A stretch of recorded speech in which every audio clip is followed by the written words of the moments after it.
Insane is the Intamin Zacspin at Grona Lund. This is a fourth dimension coaster that has a lot of similarities to the SNS free spins, but there are also some key differences that make them wilder in some aspects. I will explain why in this video, and share which one I think is better. Aerodynamics built the first fourth dimension coaster with X at Six Flags Magic Mountain in 2001. This coaster was unique because the seats could rotate throughout the layout. While the flipping was wild, it was controlled. There is a mechanical rack and pinion system to dictate the rotation of the seats throughout the ride. Still, it was unlike any coaster we had seen before. Intamin debuted their take on the fourth dimension coaster in the mid-2000s with the Zacspin model. Well, some may debate it being a fourth dimension coaster because the vehicle never turns right or left, but I'm just going to go with 4D coaster because the seats do flip. This was a much smaller, more compact layout, but was notable for being the first coaster ever with freely rotating seats. When and how often you flipped came down to weight distribution and physics, so no two rides would be the same. The first two Zacspins were built in 2007. The first was Kiernu at Linnanmäki in Finland, and a few months later, Inferno was built at Terra Mítica in Spain. Both of these were the 25-meter or 82-foot tall model. Grona Lund got a larger Zacspin in 2009 with Insane. This was a 32-meter or 108-foot tall model. The second half was identical to the first two Zacspins, but there was an extra pass in the upper level before getting to that point. The most famous Zacspin opened in 2011. This was the much maligned Green Lantern first flight at Six Flags Magic Mountain. This was designed to be an exact clone of Insane, but this is widely considered to be one of the worst coasters of all time. Thankfully, Insane, as well as the other two Zacspins currently operating in Europe, offer far better ride experiences. Why is that? The original Zacspins had a flaw. It was possible for the vehicles to return to the station upside down. In Europe, the operators will run over and flip the vehicle themselves.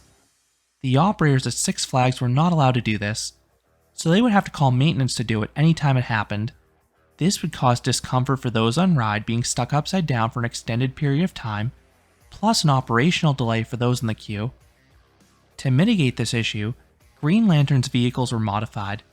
Additional weight was added to significantly dampen the rotation.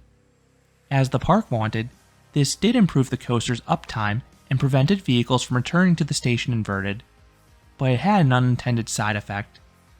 This effectively neutered the main selling point of the coaster, the free rotation. This made it much harder to get flips, but even worse, it resulted in an uncomfortable ride experience.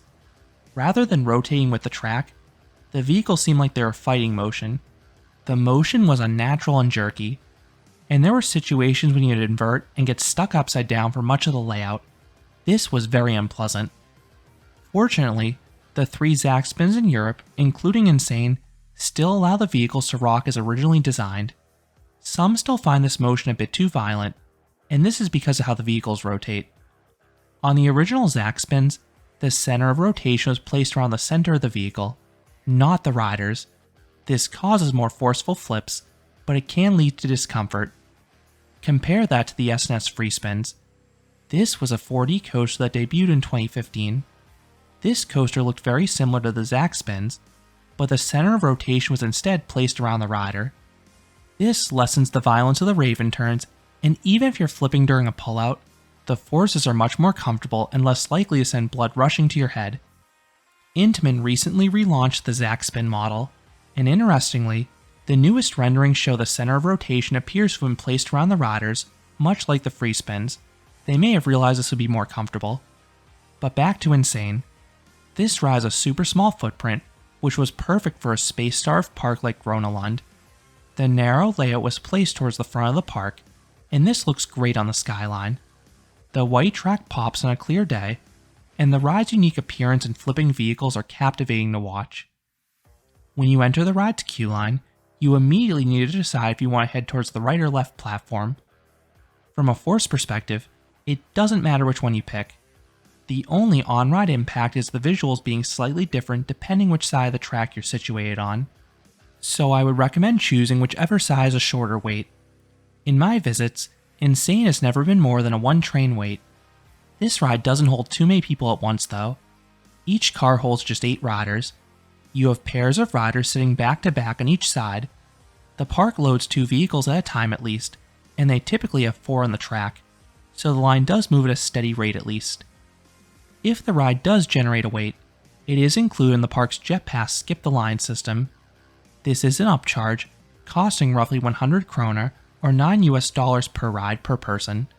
If you buy your wristband online, you get 2 complimentary Jet Passes valid for any ride. As I've said in my other Grona Lund reviews, I don't know if you get these if you buy your wristband in person. I don't have a preference if I'm facing forwards or backwards, but the staff may very well have a preference where you sit. They do their best to balance the vehicles, so they may move kids and/or solo riders around as needed. If there's an odd-numbered group, they sometimes will ask someone getting off if they're willing and able to ride again so they don't hold up a dispatch on a future train. This ride is over the shoulder restraints. You have a thick bar across your lap and soft straps over your shoulder. This is identical to what you find in some other Intamins like Stormrunner or Hershey Park. I do prefer the vest restraints on the SNS free spins for 4D coasters like this, because they limit the movement of your body. This makes the flips more comfortable. Once dispatched, you roll out of the station and you're pulled upwards by the chain lift quite literally. Those who dispatched forwards will soon find themselves traveling backwards and vice versa. The visuals on the lift are particularly sweet if you're dispatched backwards, because you'll be staring straight at the water and city skyline. Insane starts off with a small dip. This will slightly rock your vehicles, getting you introduced to the motion. Then you have a section of straight track giving you a few more seconds to take in the awesome view. Then you hit the first Raven turn, and the madness begins. This is a 180-degree drop bringing you down a level. It also reverses your direction of travel, and the vehicle is absolutely yanked through the element. You get this free-falling sensation while also being pushed outwards. Some may find this motion a bit too abrupt, as you will be tossed into your restraint. It is worth knowing that you probably won't rotate much here. Then comes a little bunny hill. No airtime, but your vehicle will start to rock a bit. This makes the next element even wilder. You have an even larger Raven turn than before. While it is unlikely you'll get a full flip here, there is a good chance you'll find yourself staring at the ground or sky, depending on the weight distribution. And that is combined with the force of the Raven turn ripping the train through it once again. Your body will be ragdolled here. You then hop upwards and hit a mid-course brake run. This slows the train mightily right down to a crawl, so it gives you a chance to catch your breath. Many people welcome this. Then you enter the same layout as Inferno and Kirnu. You have 2 Raven turns back to back. The first is much milder than the others on the ride, but the fourth can be very crazy. If your vehicle is a bit off balanced, you will rotate on this one, so you get that crazy yanking sensation like the first 2 Raven turns, and then you may even get stuck upside down on the pullout. This results in some absurd positive Gs as all the blood rushes straight to your head. But don't worry, you will not stay like this for long, unlike Green Lantern who may have gotten stuck like that for a while. You then pull upwards and have this ultra tight bunny hill. You get a strong pop of negative Gs here, but that's not all. Your vehicle is almost always guaranteed to flip as well.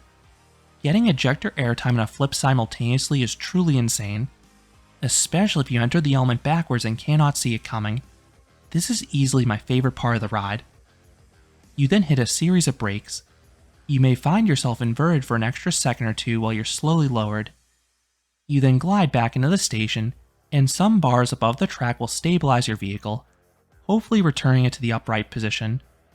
You then disembark, ending the 810-foot or 247-meter long coaster. The ride experience is very short, but it is fast-paced. You have 2 action-packed 8-second long sequences broken up by a brake run, but that pause is actually very welcome by most riders because of the intensity that surrounds it. In terms of smoothness, Insane is excellent. All of the Zacspins track very well. The discomfort people experience is related to the way the vehicles move, not any imperfections with the tracking. So what would I rate Insane? I would give this coaster a 7 out of 10. This is a delightfully wild ride. I love the tenacity of the Raven turns and the violence of that final bunny hill. That airtime and flip combination is truly special, and there is some unpredictability because of the rocking, which gives it a lot of re-ride value. The two cons with this ride are the short length and the comfort. While I don't find this ride unbearable, I do wish the restraints were more snug on your body to make the Raven turns more comfortable. So how does this compare to the free spins? Insane flips much less. You will most likely get just 1 to 2 flips in this ride. Meanwhile, many free spins flip at least 3 to 4 times minimum. Free spins also have much smoother and gradual Raven turns. Compare that to the Zacspins where they feel like they're ripping you to the ground. I prefer the free spins that offer a high amount of flips over Insane, but I will take Insane over most free spins. I prefer the more unhinged nature and added intensity, but I know that's not for everyone. As I noted earlier, if you had bad experiences on Green Lantern, do not let this deter you from riding Insane. This one is actually allowed to flip as intended, so it doesn't feel like the train is fighting the ride's forces. So those are my thoughts on Insane at Grona Lund. What are your thoughts on the Zacspin? Do you prefer this to the free spins? Let me know down in the comments. If you enjoyed this review, I would appreciate it if you gave this video a like, and you considered subscribing, because there'll be a lot more roller coaster and amusement park videos here at Canopy Coaster. Thanks for watching.